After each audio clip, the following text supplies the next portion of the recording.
come to the next question. It is a relation between pressure and volume. Now you see, a car tire is filled with a nitrogen gas of 35 psi, that is equal to what is given, P1 is equal to 35 psi, okay, pound per square inch. At 27 degree centigrade, T1 is equal to 27 degree centigrade. It will burst if pressure exceeds 40 psi. That means P2 final pressure, P2 it is given 40, it will not exceed 40. So we have to see at pressure 40 what will be the temperature. Question is asked, burst if pressure exceeds 40 psi, the temperature in degree centigrade at which the car tire will burst. Okay, so final temperature it is given, and we have to calculate at which temperature it will burst. T1 is equal to 27 degree centigrade, and T2 is equal to how much? At what temperature it will burst? T2 is equal to how much?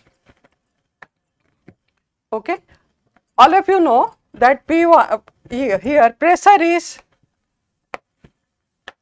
proportional to temperature. Pressure is proportional to temperature. As temperature increases, pressure increases. So P1 by T1 is equal to P2 by T2. Okay.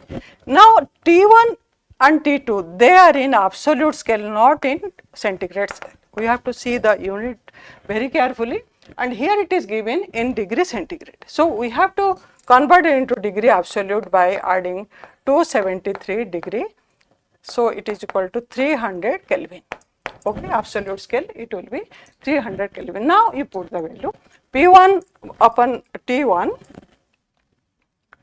P1 is equal to 35. Okay, T1 is equal to 300. Okay, is equal to P2 40 given and T2 is asked. Clear? So T2 is equal to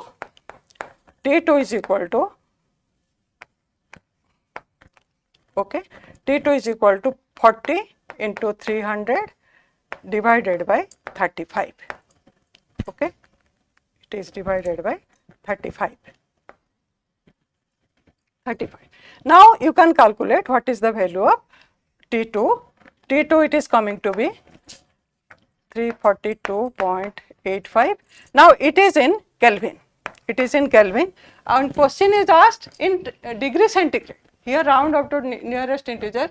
The temperature in degree centigrade it has been asked. So we have to convert into degree centigrade by subtracting it from this 273.15. Okay.